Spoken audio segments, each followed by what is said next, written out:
There was a man born a long time ago, somewhere in the United States, brought up in a simple middle class family. His father was a loving family man and used to work in his farm. When he was 5 years old, one summer afternoon, his father came home with a fever.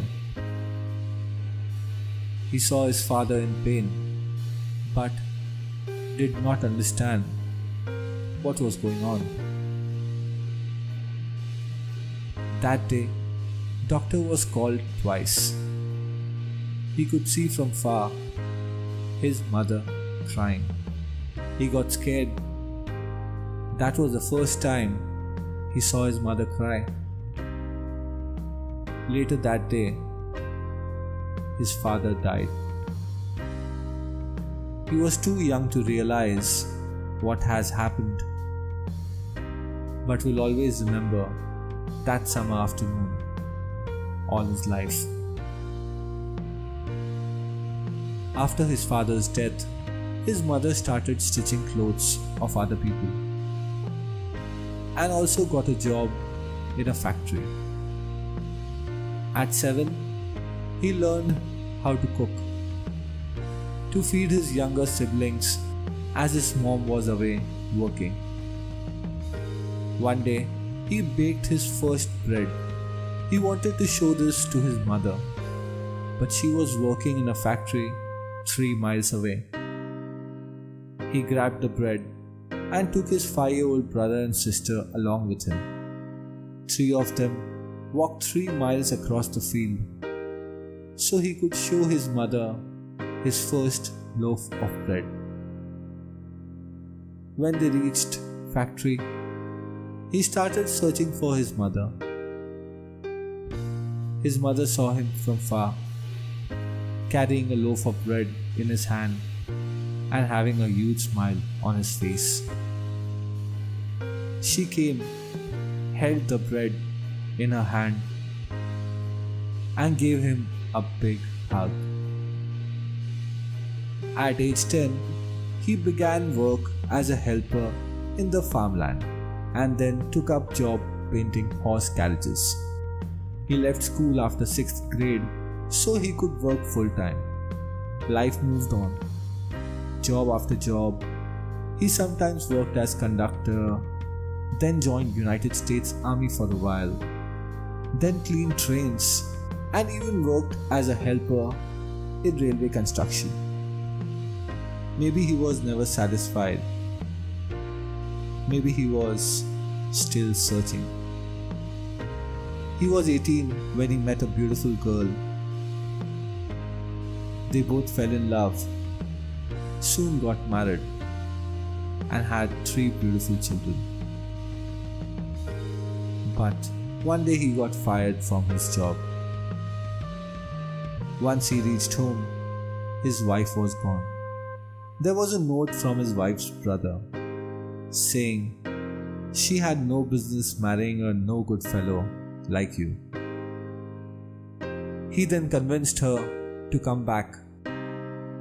Later, studied and practiced law for some time, and after that, even became an insurance salesman, all the while moving from one career to another. At age of 30, he established a ferry boat company. The ferry was an instant success. He sold the shares of the company and started a new one, wanting to do something bigger. He established a company manufacturing oil lamps, hired salespeople across the country. The business initially started well, with some new orders coming in every day. He felt, yes, finally I have made it. But destiny had some other plans. A company named Delco introduced electric lamps and the venture failed. Then he started working as a salesman in Michelin tires, but there too he lost his job when the manufacturing plant was shut down. He again started looking for some work and traveled to different cities to find it. While coming back with no money in his pocket, he was looking for a lift to get back home. A man stopped and picked him up in his big car. He shared with the stranger his story, how he was looking for some work. That stranger turned out to be the state manager of Standard Oil. The manager asked him, "Would you like to run a service station?" He had no experience of what it takes to run a service station, but he said yes. For 6 years, he managed the place successfully. He sold more fuel than anywhere in the state. But then, the Great Depression came. His station closed down, like many other businesses at that time.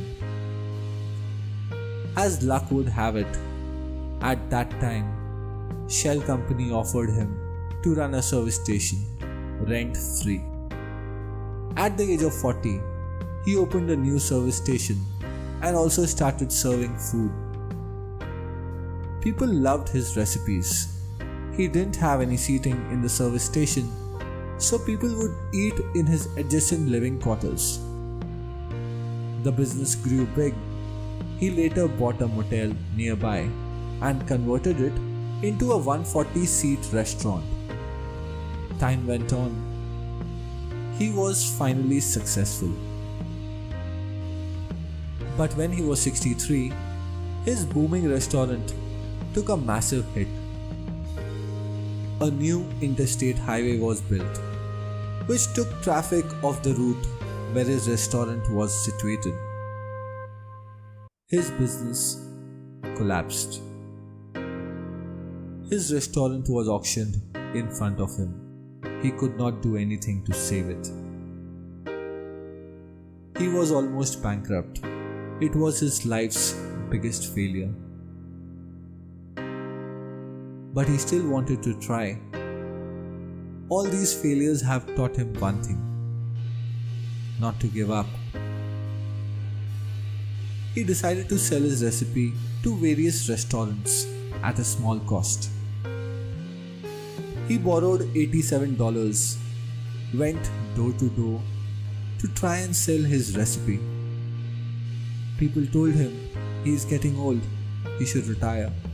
What will he achieve in trying to sell a good for nothing recipe at such an old age? But he did what he always did in his life. He moved forward. He lived in his car for 2 years. But everywhere he went, there were rejections, one after another.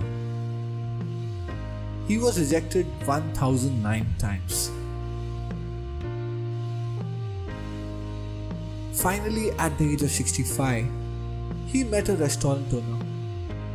He cooked his recipe and made him eat it. The owner liked it. He said yes. Now, decades after that one restaurant, the number has grown to 20,000 restaurants across the world, with annual sales reaching over $23 billion. All 20,000 of them serving the same recipe which a 65-year-old man was trying to sell and was rejected over 1,000 times. He is Colonel Sanders, founder of Kentucky Fried Chicken. If he would have retired or accepted failure, there would not have been any KFC. Hundreds and thousands of jobs that were created because of him would never have been created. We don't even try to achieve our dreams because we fear failure, or remember the failures of the past when we tried and failed. We don't realize failure is inevitable. Throughout history, there has never been a single human being who has never faced failure. So why should we fear what is and what always will be there? If your heart is pumping, if your mind is ready to accept challenges, it's never too late to try to achieve your dream. It's never too late to learn something new. It's never too late to experience something beautiful. It's never too late to keep on trying, no matter how many times you fail. It's never too late.